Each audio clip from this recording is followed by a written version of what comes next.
Good morning to all. आज आप class 8 का ये हिंदी ग्रामर चैप्टर का ये 5 नंबर का गौण समास के बारे में पढ़ेंगे, क्योंकि 6 नंबर तक हमने पढ़ा दिया था। शायद आप तैयारी भी कर रहे होंगे विधिवत। आगे बढ़िए। जैसे है दिया हुआ कि दो या दो से अधिक शब्दों के मेल से नए शब्द बनाने की क्रिया को समास कहते हैं, या इस विधि से बने शब्दों को समस्त पद कहेंगे। जब समस्त पद को पृथक पृथक मतलब अलग अलग किया जाता है, उसे समास विग्रह कहते हैं। जैसे मान लीजिए एक एग्जांपल देते हैं, महात्मा ये समस्त पद है, लेकिन यदि उसका समास विग्रह करेंगे तो महान है जो आत्मा। क्लियर है? अब देखिए संधि और समास में क्या अंतर है, ये क्वेश्चन पूछा जाता है। तो आप एक लाइन में आंसर देंगे कि संधि में दो वर्णों का मेल होता है, जिसके परिणाम स्वरूप वर्ण में ही परिवर्तन होता है, और समास में दो शब्दों का मेल होता है, और उसके बीच में एक एक एग्जाम्पल दे देंगे। हो गया। समास के भेद है तत्पुरुष, द्विगु, द्वंद्व, कर्मधारय, अव्ययी भाव और बहुब्रीहि। समास को बढ़िया से पढ़िए, क्योंकि ये 9th 10th तक जो है ये टॉपिक चलता है।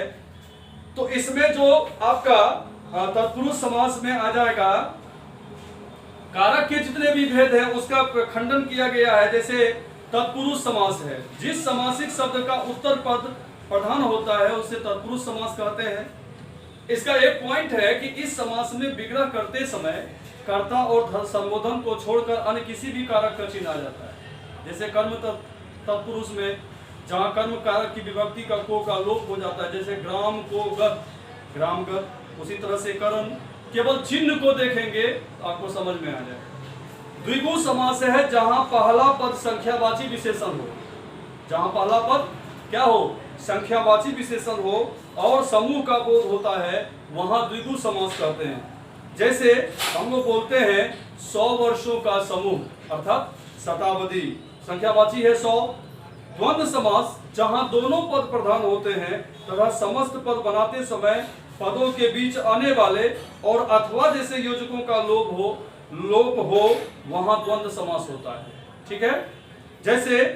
जैसे बोलते हैं लव और कुश, तो हम लव कुश के बीच में एक हाइफन दे देते हैं, तो ये शो करता है द्वंद्व समास को, क्योंकि लव और कुश दोनों शब्दों की प्रधानता है। आगे आइए। कर्मधारय समास है जहां दोनों शब्दों के बीच विशेषण विशेष तथा उपमेय उपमान का संबंध हो, वहां कर्मधारय समास होता है।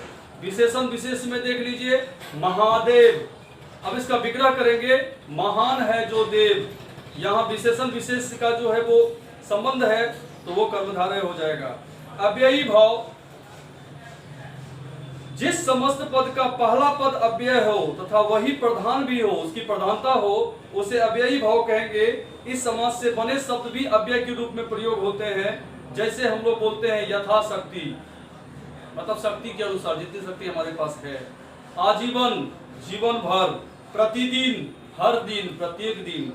इस तरीके से बहुब्रीहि समास है जिस समास में कोई भी पद प्रधान नहीं होता, बल्कि पूर्व पद और उत्तर पद मिलकर अपने पदों से अलग किसी अन्य अर्थ की ओर संकेत करता है, वही बहुब्रीहि समास है। जैसे लंबोदर, अर्थात लंबा है उदर जिसका, पर यह शब्द अपने शाब्दिक अर्थ से अलग गणेश की ओर जो है वो संकेत कर रहा है। इसका मतलब ये बहुब्रीहि समास है। दोनों पद हम शब्द का विग्रह करेंगे, और तीसरा पद जो प्रधान होगा उसको हम अव्ययी भाव में लाएंगे, बहुब्रीहि में लाएंगे। जैसे चक्र पानी, चक्र है पानी में जिसके, पानी मतलब हाथ, अर्थात क्या है, विष्णु। उसी तरह से श्वेतांबर, श्वेत है अंबर जिसके, अंबर मतलब वस्त्र या कपड़ा, अर्थात सरस्वती। ठीक है? तो इस तरीके से आपको समझना है। आगे देखिए, एक है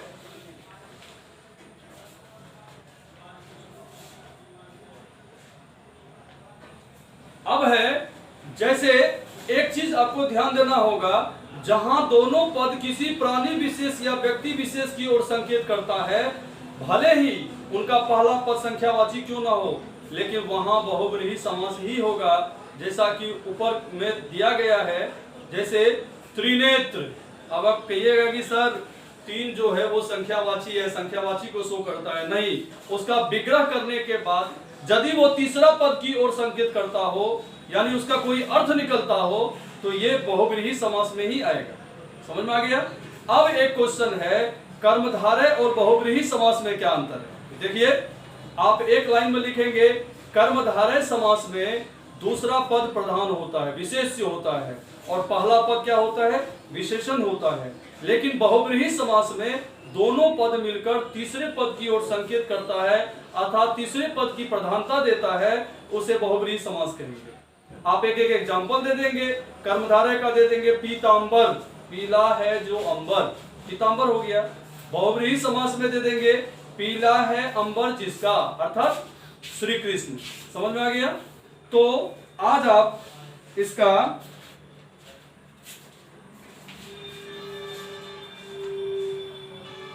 ये सारा काम आप खुद से कर सकते हैं, और ये होमवर्क भी दे रहे हैं, और होमवर्क आप बनाए हैं कि नहीं इसका स्कैन करके हमारे व्हाट्सएप नंबर पर भेजिएगा। लिखेंगे, सभी SW में सभी परिभाषा उदाहरण के साथ, उदाहरण सहित याद करें, सहित याद करें, और पेज नंबर 53-54, पेज नंबर 53-54 खाली स्थानों को भरें। यानी पहले अच्छी तरह से पढ़ना है, फिर उसको भर करके आप हमारे व्हाट्सएप नंबर पर उसे स्कैन करके भेज दीजिएगा, ताकि हम देख लेंगे कि कितना % स्टूडेंट जो है उसको भरा है, और इससे ये हमको पता चल जाएगा कि आपको कितना समझ में आया। Okay, thank you.